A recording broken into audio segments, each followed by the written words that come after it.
G. Michael Vasey with Earth Magic Bruno channel, and I thought that what I'd do was interrupt the flow of videos where I'm tracking the Templar line and other associated Type 4 lines across the Czech Republic and beyond, and just sort of summarize some of the things that I think I've learned along with my colleague Eva over the last year or so, because it's actually only a year ago that I discovered the Templar line and 90 pace wide lines here in the Czech Republic.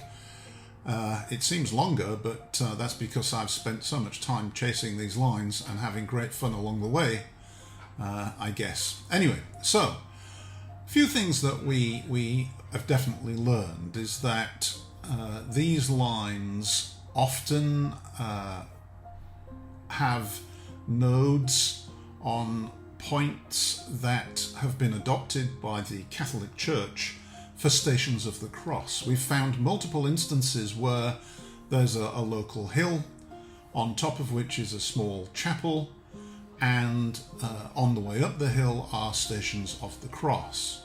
And when we get up the hill, we find that in fact there is a node where the two energy lines that make up the alignment have crossed.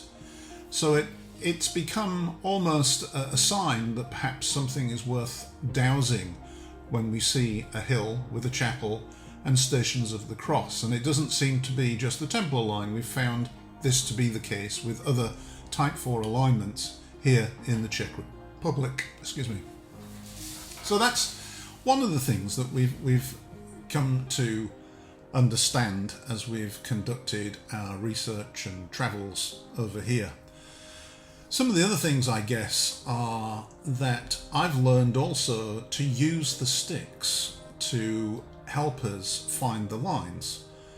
I think I did a video a few months ago on how to dowse, and I talked about asking the sticks various questions like which direction is the nearest line, this kind of thing. And I often forget to do this, but when we are kind of lost, we are searching for where the line went and we can't find it, it's become a habit now to simply use the rod and just say, show me where the energy line is.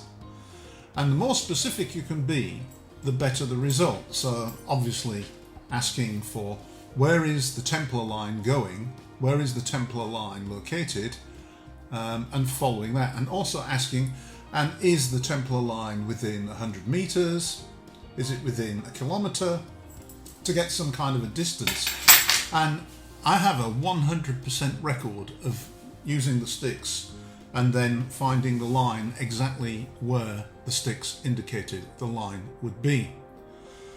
I've also taken a shine to dowsing in the car, particularly for Type 4 lines. They're 90 paces thereabouts wide, so even if you're driving around 60-70 kilometers an hour, that distance is enough to make the rod move.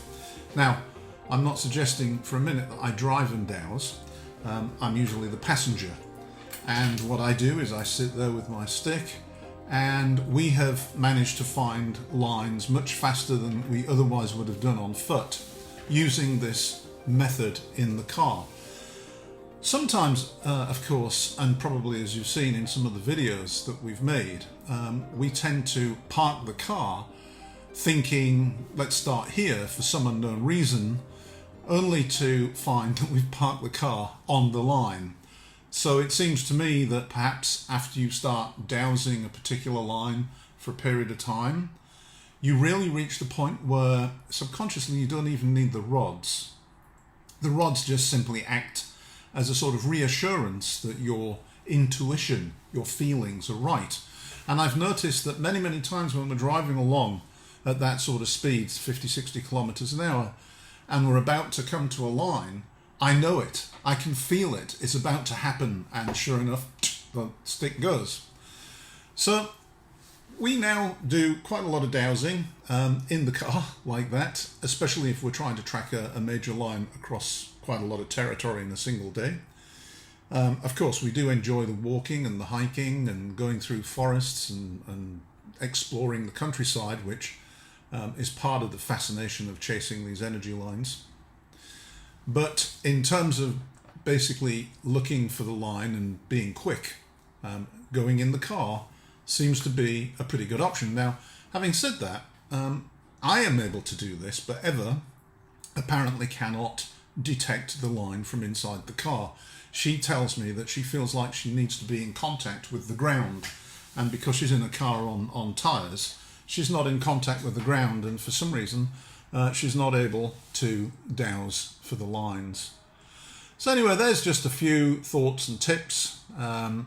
I would encourage you to get out there and dowse for lines wherever you are. One way to start is to look at and for historical locations, maybe 1,000+ years old, churches, castles, that kind of thing. Walk in circles with your dowsing rods around them and see if you can find a line there to follow, and then follow it across country. These lines take you to the most amazing places. If you follow my videos, you'll know what I'm talking about. Castles, wooded glades where the bees sing, Templar churches, you name it, we find it. Anyway, be safe out there, have fun, do some dowsing, let us know how you get on, and please do subscribe to my channel and keep up with our activities here in the Czech Republic. Thanks a lot, bye.